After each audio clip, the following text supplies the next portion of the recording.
Hi, and welcome to TGIF Tarot.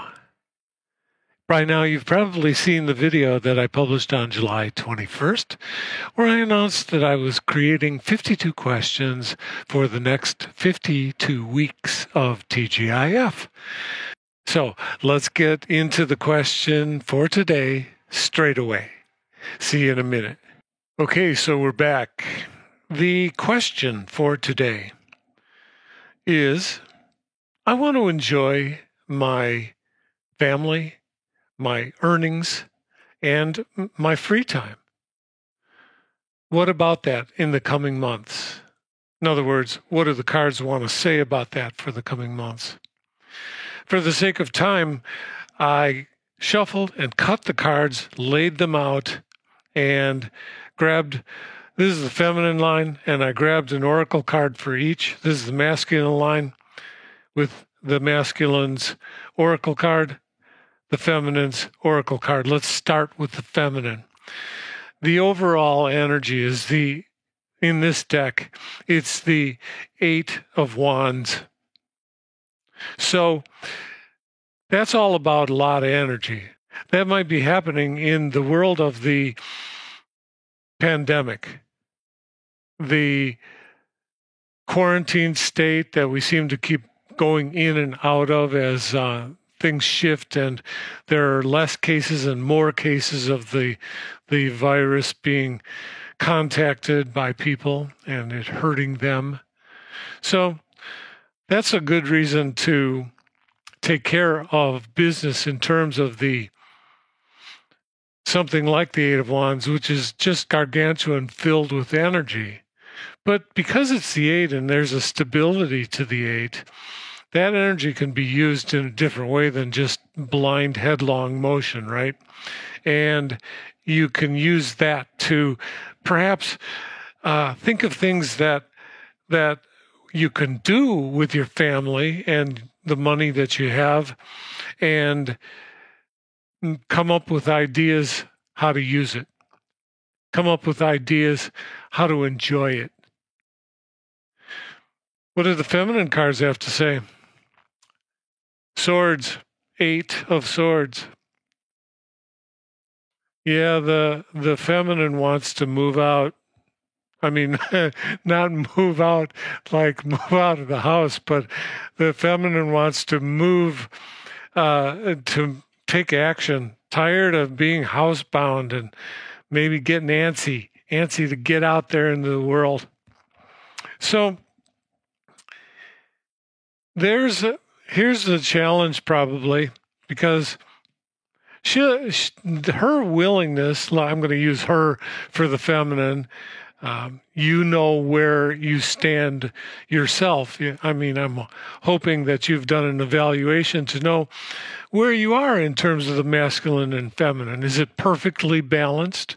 Do you tilt one way more than the other? I know I tilt more to the feminine side in my masculine nature, and that's good. I mean, that's me, but you have to figure it out for yourself. So for her,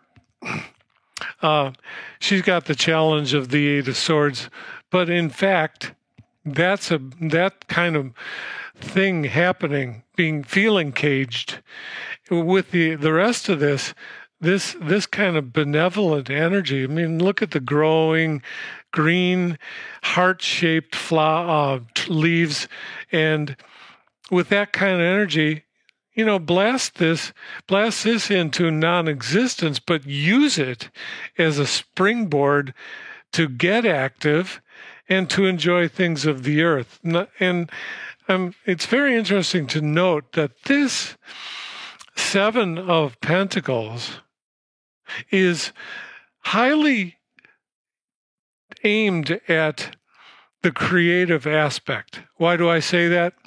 In this deck, which is the Tarot of Marseille, these cards are exactly twice as tall as they are wide. And why is that?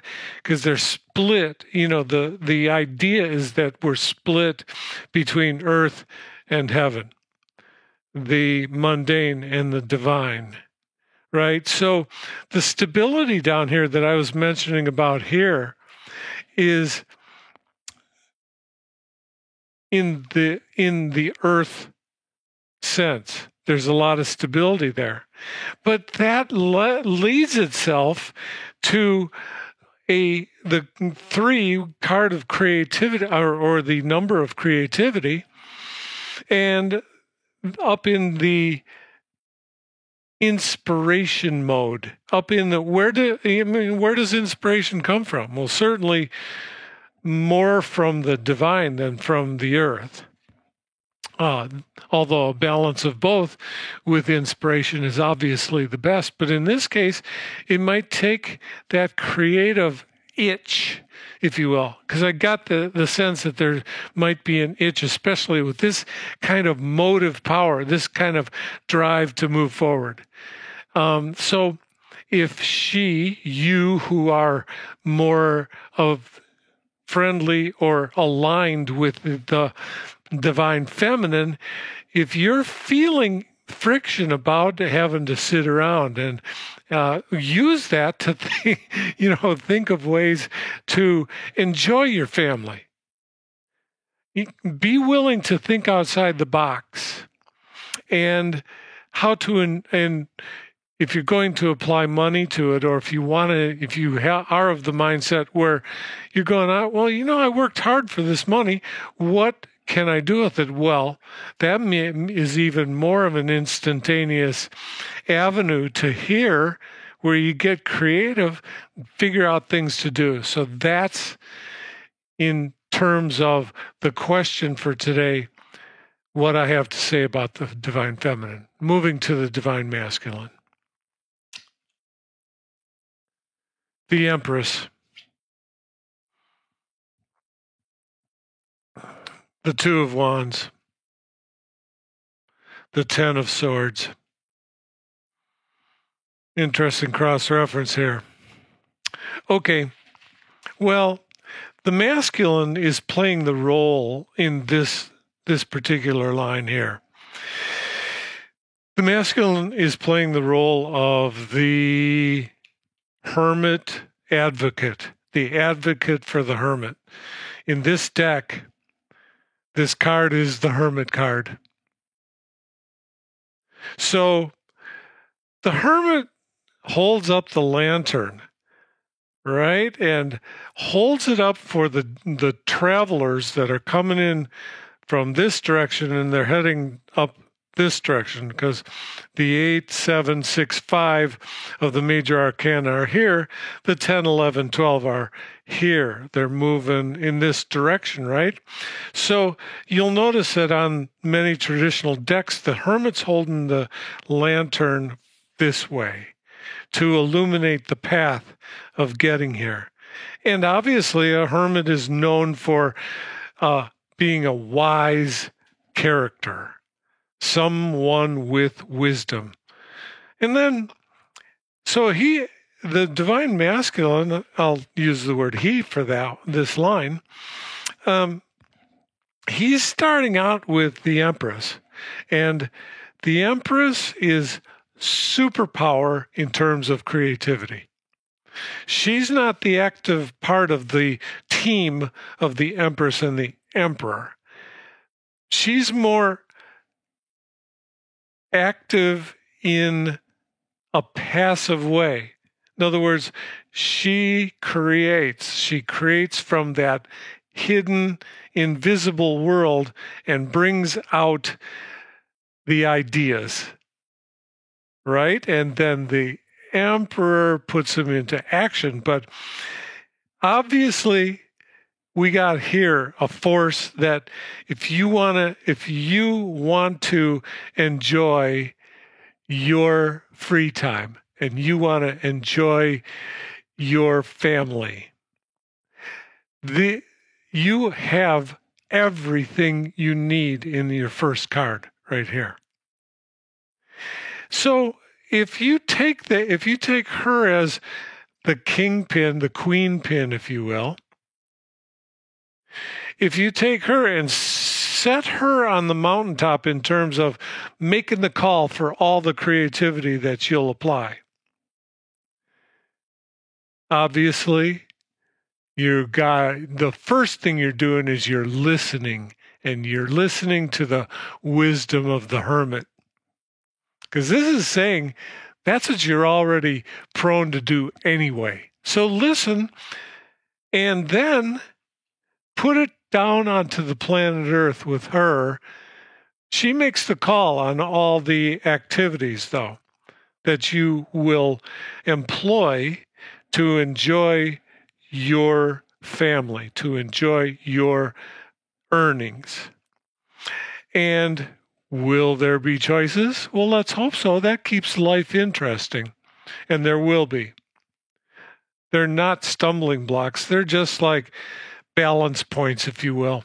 Because you got this duality here, and all it wants to do is be balanced. It is balanced.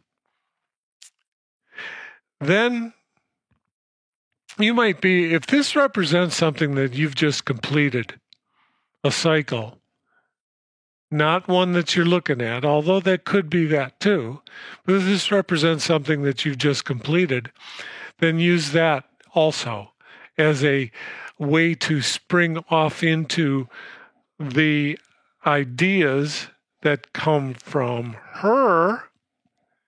See how they can work together?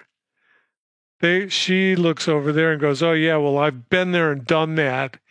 Now let's move forward. So the inspiration is there, and the activity and the ability to take action is there.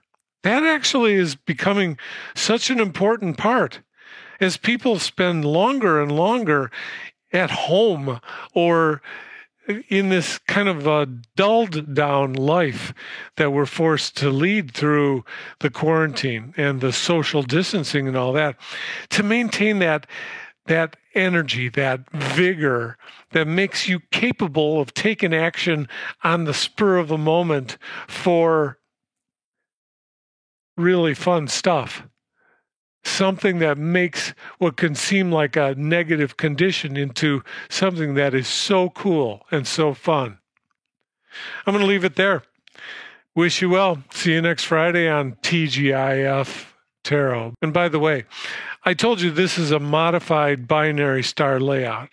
The full on that I do for the monthlies has another whole line here where we talk about the blended energies between the masculine and the feminine.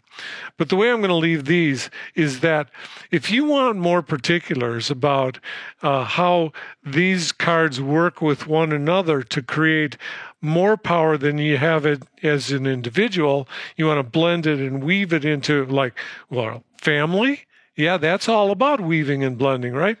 If you want more info like that, though, please feel free to contact me at the contact information that's down below, and talk to me about a more personal look at your particulars. Thanks for coming. See you soon.